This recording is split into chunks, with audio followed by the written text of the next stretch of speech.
पादना बुरी बात नहीं है, क्योंकि पादने से आपका बीपी कंट्रोल में रहता है और शरीर स्वस्थ रहता है।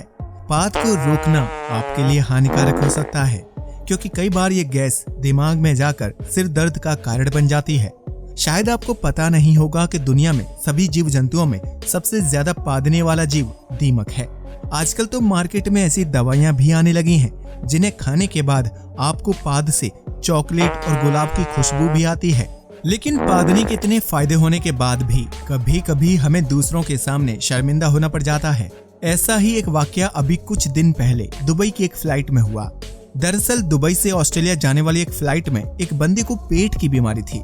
इसी वजह से वो बंदा अपने घर जा रहा था, लेकिन रास्ते में उसने फ्लाइट में पादना शुरू कर दिया। कुछ समय तक तो फ्लाइट में बैठे यात्रियों ने उसको झेल लिया, लेकिन वो बंदा लगातार पादे ही जा रहा था, जिसके बाद यात्रियों का धैर्य जवाब दे गया। यात्रियों ने क्रू मेंबर्स को बुलाकर उसका इंतजाम करने को कहा, लेकिन लाख कोशिश करने के बाद भी वो उसकी गैस को ठीक नहीं कर पाए। लगातार बदबू सहन करने के बाद अंतिम इलाज यही निकला कि हवाई जहाज की आपातकालीन लैंडिंग करवाई जाए। यात्रियों के लगातार हंगामा करने के बाद अंत में उस फ्लाइट की इमरजेंसी लैंडिंग करवाई गई और उसके बाद उस यात्री को फ्लाइट से उतारकर हॉस्पिटल में एडमिट कराया गया। तो अब आप सोच सकते हैं कि इंसान का गलत जगह पादना उसके लिए कितनी बड़ी मुसीबत खड़ी कर सकता है। फैक्ट नंबर 2, जब मच्छर खून के उतावले हो जाते हैं तो आपने कितना भी मोटा कपड़ा क्यों ना पहना हो, लेकिन फिर भी वो काट लेते हैं। मच्छर सिर्फ आपको काटते ही नहीं है, बल्कि खून चूसने के बाद आपके शरीर पर पेशाब भी कर देते हैं। इसलिए ध्यान रखें कि आपको रोज सुबह नहाना है, जिससे मच्छरों की पेशाब साफ हो सके।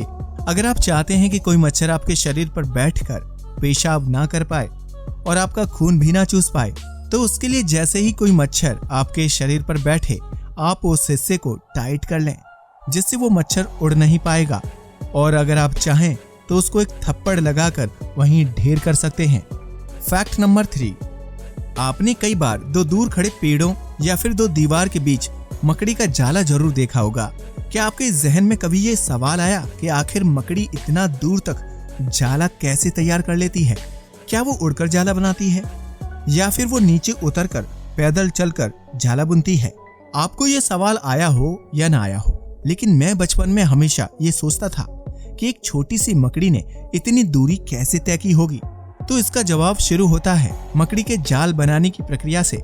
दरअसल मकड़ियां अपने पेट की ग्रंथियों से एक तरल पदार्थ बाहर निकालती हैं, जो बाहर आते ही ठोस में परिवर्तित हो जाता है। इस जाले का रेशम इतना हल्का होता है कि हल्की सी हवा के झोंके से भी ये दूर तक उड़ता हुआ झूल सकता है।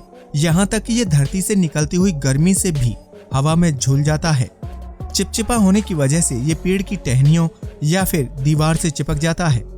ये इतना महीन होता है कि आपको कई बार आसानी से दिखाई भी नहीं देता और आप इससे टकरा जाते हैं। तो दोस्तों, आपको ये फैक्ट्स कैसे लगे? अगर आप ऐसे ही और फैक्ट्स के बारे में जानना चाहते हैं तो हमें कमेंट करके जरूर बताएं। वीडियो पसंद आया हो तो इसे लाइक और शेयर करना ना भूलें। साथ ही चैनल को भी सब्सक्राइब करें। साथ ही हमारे फेसबुक पेज को भी लाइक करना ना भूलें। जय हिंद दोस्तों।